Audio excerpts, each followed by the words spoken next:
league drag race for the first time, and you're bound to be impressed by the noise. A motor that makes 3,000 horsepower doesn't hesitate to tell the world about it. And you're sure to remember the smell.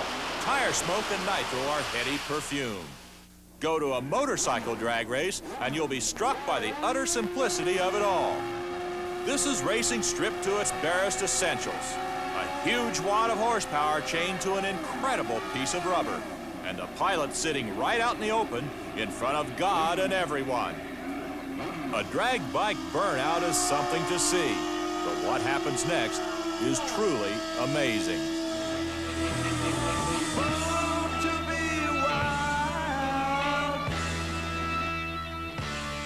What kind of man goes from 0 to 160 miles an hour in a quarter mile on 2 wheels? You might expect a throwback to the early motorcycle stuntmen, those children of the Depression whose daring do offered a way to make a living. You might imagine a cousin in spirit to the early barnstormers, traveling the fair circuit back when men were men. You might even picture a clone of Evel Knievel, addicted to crazy risks. You certainly would not picture Terry Vance.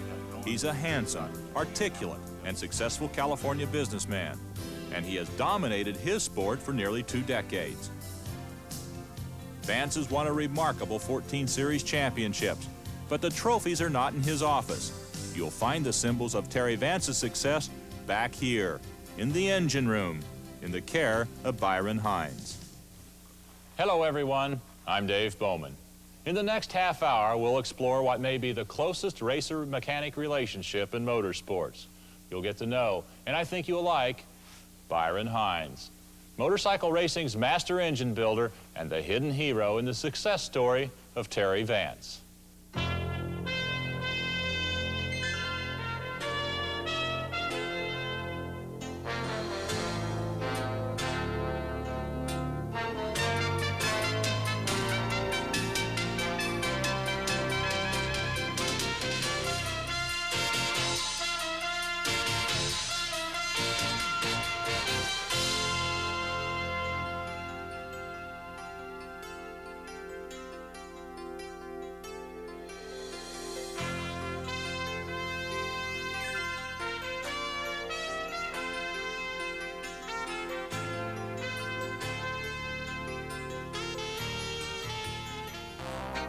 Terry Vance and Vance Hines enjoy a very well-defined relationship.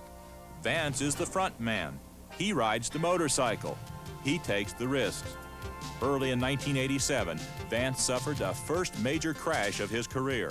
Shaken by that experience, he saw hopes for a 15th championship fade to a glimmer. The man who helped Terry pick up the pieces was Byron. You see, Vance and Hines are much more than rider and mechanic. They are friends and partners in every sense of the word. Their names appear together on their race bike and on most of the bikes they race against. The Vance Hines logo graces every shipment from their thriving motorcycle high-performance business, and it even graces the front of a new line of franchise motorcycle tune-up and accessory stores. Their names are spoken as one: Vance, the racer businessman, and Hines, the mechanical wizard who makes it all possible. You know, if I were a car salesman and I wanted to sell you a car, I couldn't possibly do that without an engine in it, right? So that's basically how this is. My job becomes easier because Byron's back there making products and performance and those things available so that I can sell them to sponsors and obviously customers. His position is high pressure, making the big decisions, making the high-dollar decisions, dealing with the media,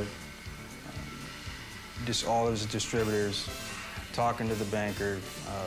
All I got to do is just come back here and do what I like to do, deal with the guys that are immediately around me, and then just we go have fun on the dyno, and then if it works out, we do it all over again. It's Byron's nature to downplay his role in the Vance Hines success story. He's a humble guy, inclined to let his motors do the talking. But he's also a legend in motorcycle drag racing. If I can get out in front of Terry, I feel I've done my job. Then the bike will come thundering by and Byron's beat me. I beat Terry, but Byron beat me. In drag racing, the NHRA Nationals are the major leagues, featuring all the big-name drivers in the sport. Over in the corner, you'll find the motorcycle racers. The bikes are an oddity from outside the drag racing mainstream. They are here because Vance and Hines convinced the NHRA to add a motorcycle class. They've raised pro stock racing anyway to a level of professionalism that allows us to run with people like Don Garlitz and Kenny Bernstein at the same event. Ironically, Byron's pro stock motors power Terry Vance, and most of the guys Terry beats. Early in their NHRA years, this team was so dominant that the competition began to erode. Rather than get clobbered by the all-conquering Suzuki, Terry's opponents simply raced elsewhere. Taking the long view and fearing the eventual death of the class, Terry went to Byron with a radical solution: to sell horsepower to their competition. My first reaction is I said, "You're crazy." I wasn't the one that was staying here till midnight working on the flow bench and the dyno and, had all that effort in. I mean, we're not talking about a small dedication from a person's life to do what he's doing, I mean, it's a major dedication. I mean, everything comes second: family, life, relatives. What he's doing, it came first, and now all of a sudden I come back there and say, Byron, if you don't give that up, we're not going to be racing. It would have been easy for him to say, well, we'll stop racing. Instead, Byron placed his trust in his partner and went along. It was a wise move. The class and Vance and Hines' business both boomed. The racing got better, more interest in the class. Our sponsors and stuff were quite impressed that there was that much more interest. And so the pro stock division is thriving as it rolls into Pomona for the season's finale. Most years, Vance would already have locked up the championship by now. But that early season crash has left the sport's premier team playing catch-up. We would definitely like to win the championship just to show everybody that we can come from behind.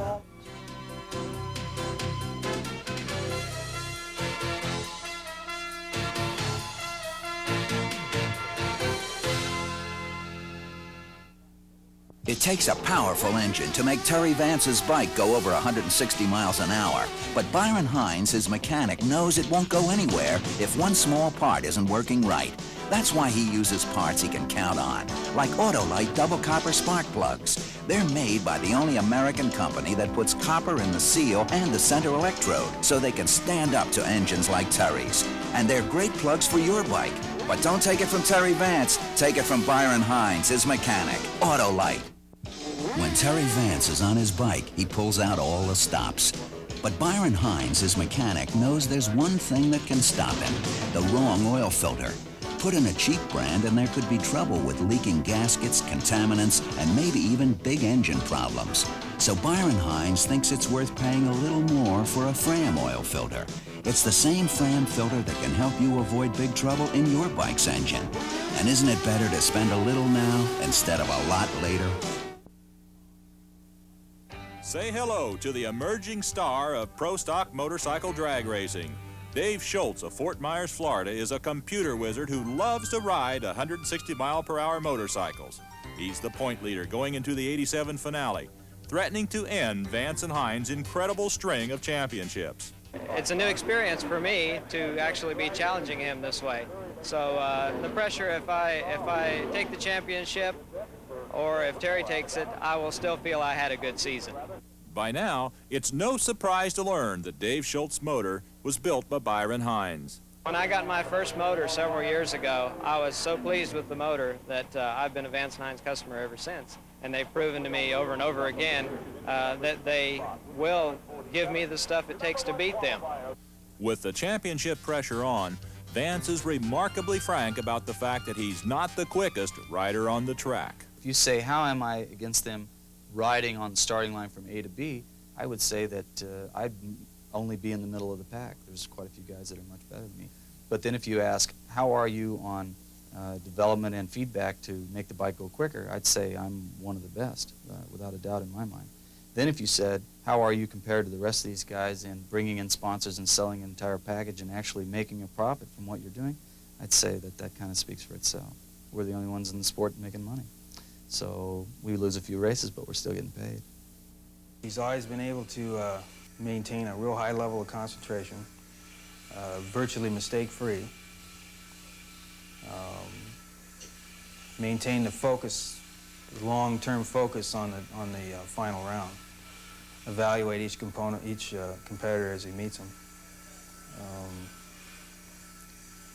And probably the most important feature is the ability to come back and make input. When he comes back from the end of the track and says, there's something wrong with the bike, the motor's not running right, or thing goes crooked, I mean, you might as well start looking because there's a problem. To pull out the championship in the Pomona finale, Vance must outlast Schultz through the elimination rounds. Now, if both make it all the way through the finals, then Terry must win.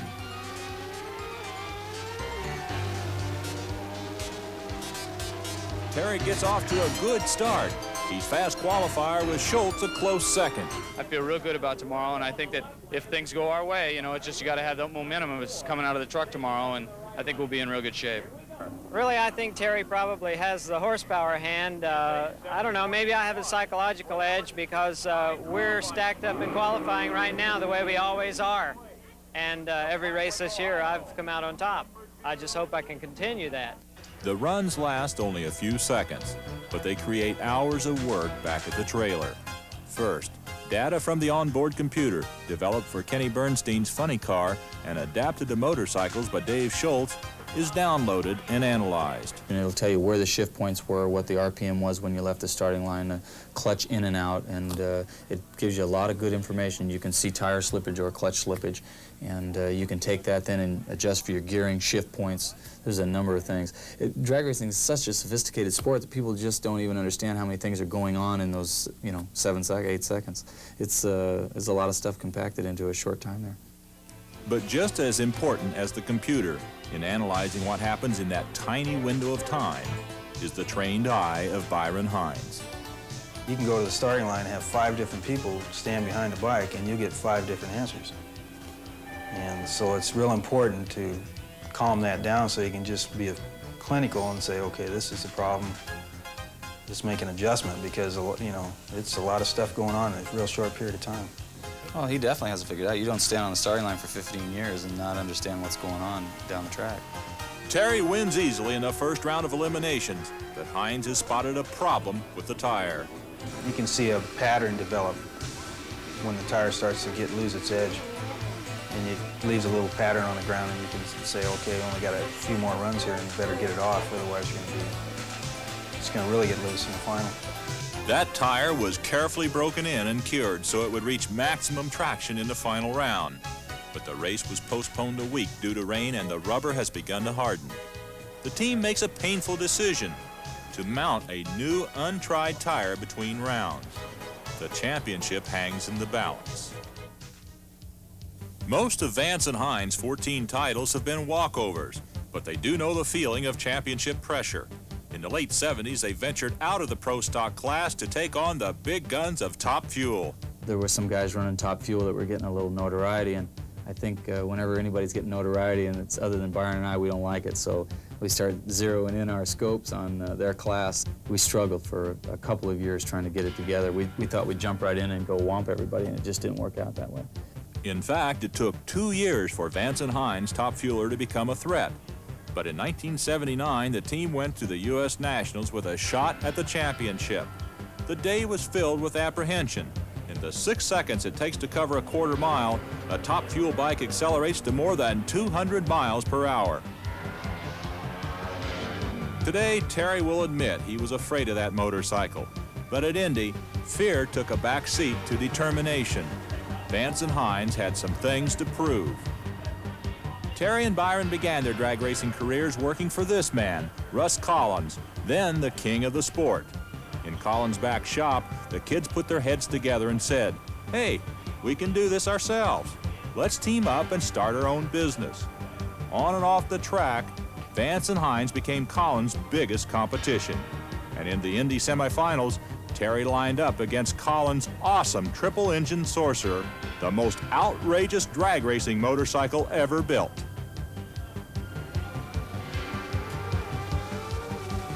When Vance put Collins on the trailer, it marked a changing of the guard in two-wheel drag racing. In the finals, Terry beat Bo O'Brocta, and the success story was complete. Vance and Hines won the race. They won the championship, and they had broken the 200-mile-per-hour barrier. They proved a point. Then they made a decision. I said, Byron, that's it. I don't want to go with this bike anymore. It scares me, and that 203 miles an hour and a quarter on a motorcycle is fast, and I just didn't want to deal with that anymore. Risk is a part of the racing game. It takes a special kind of courage for a racer to admit his fears. But in his career crisis, Terry had Byron's unquestioning support. No problem. He said, no problem at all. We parked it and sold it, and that was that. For the next 7 years, Vance and Hines focused on the pro stock class and made it the premier division of motorcycle drag racing. Then, in the spring of '87, Terry's worst fears were realized.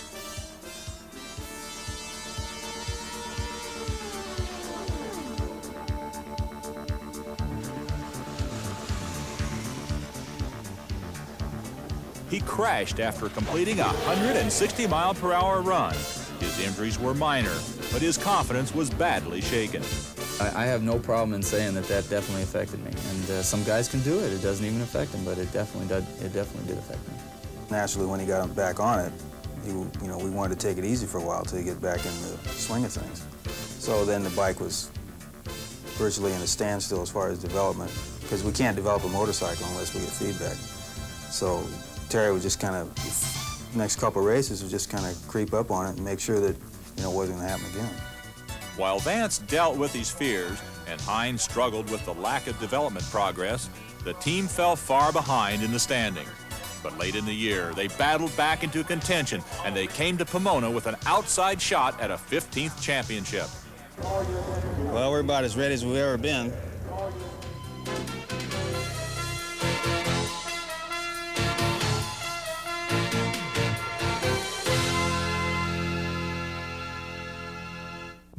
When Terry Vance is on his bike, he pulls out all the stops.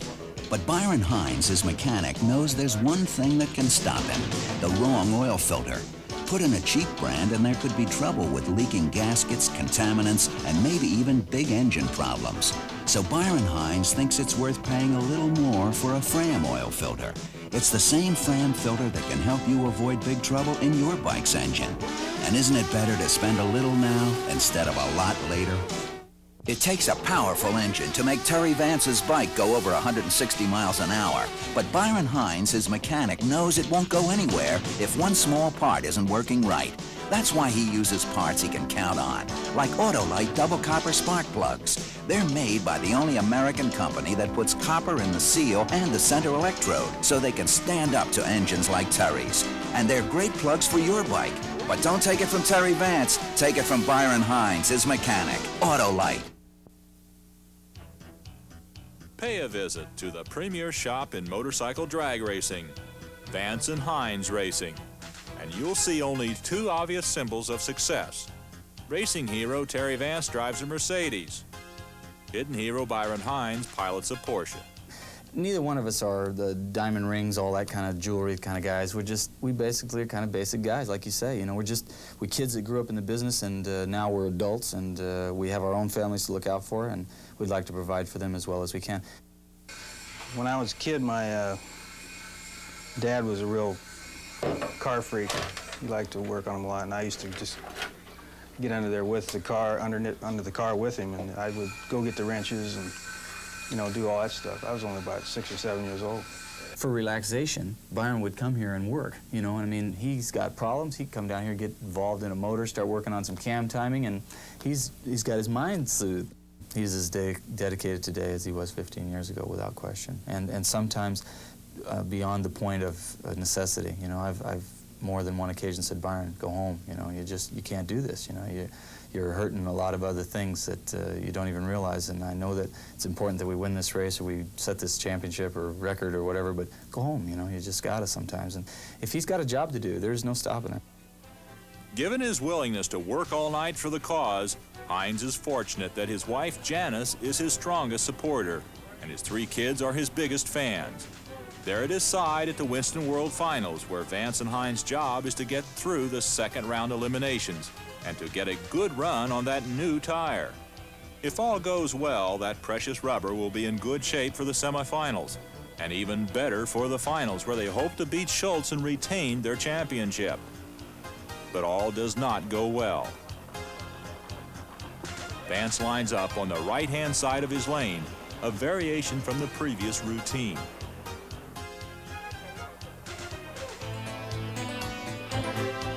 Hines questions the change in his mind, but elects not to intervene. In the opposite lane is Rick Giro.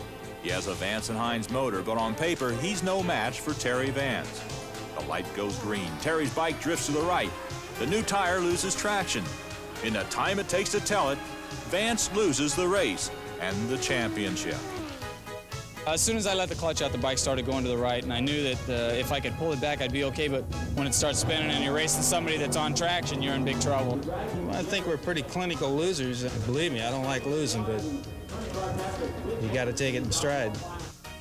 In replay, the bike shift to the right is obvious. Slipping off the path of rubber laid down by the cars, that new tire begins to spin.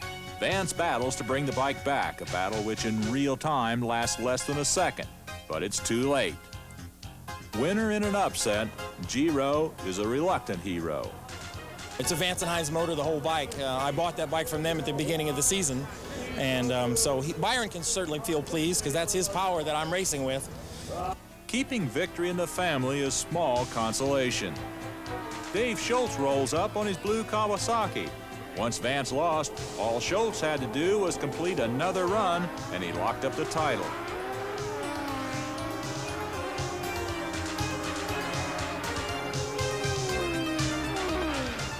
Byron Hines, who built the title-winning motor, is the first to congratulate the new champ. I love it. I've worked towards it, and I've had a good season. And I owe a lot of it to Byron Hines. That last pass, I just said high mile an hour of the meet, 164.86, and that part of it is Byron Hines.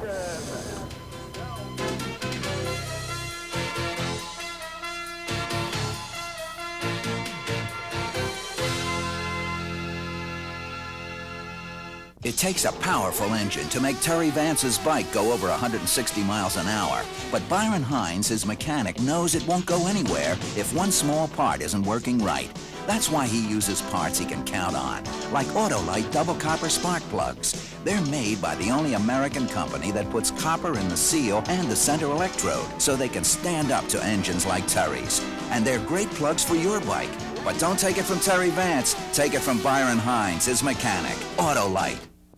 When Terry Vance is on his bike, he pulls out all the stops. But Byron Hines, his mechanic, knows there's one thing that can stop him: the wrong oil filter. Put in a cheap brand and there could be trouble with leaking gaskets, contaminants, and maybe even big engine problems. So Byron Hines thinks it's worth paying a little more for a Fram oil filter. It's the same Fram filter that can help you avoid big trouble in your bike's engine. And isn't it better to spend a little now instead of a lot later? It's the morning after at Vance Hines Racing. Terry's on the phone. Byron comes in late, and that may be the truest measure of his disappointment. But by noon, Vance and Hines are looking ahead. Terry is already working on futures. He plans to retire at the end of '88, and he wants to go out as a champion. Byron dreams of the day when all 16 riders in the NHRA field will straddle his engines. Yesterday's loss is a fading memory. You know, we've been whomped before, and we don't really like it, and that really makes us work that much harder and get going. But the truth is that there hasn't been a race that we've rolled up to the starting line that's been important enough to jeopardize our relationship between each other. That inseparability has made Vance and Hines the dominant force in motorcycle drag racing. Unlike some of our hidden heroes, Byron Hines' name and face are prominent on the landscape of his sport. But what if these two had never met? I'd probably be in some small 1,000-square-foot shop. I'd just be a guy down the street. Left to their own devices, Terry Vance and Byron Hines might have indeed led ordinary lives, but they joined forces to become something very special. No matter how long their partnership continues, drag racer Terry Vance and hidden hero Byron Hines have left a mark on their sport that will last. We have some moments that no one can take away from us, you know, and we've done some things that no one else have ever done. Even if we're not in a day-to-day contact, we still have those things that nobody can take away.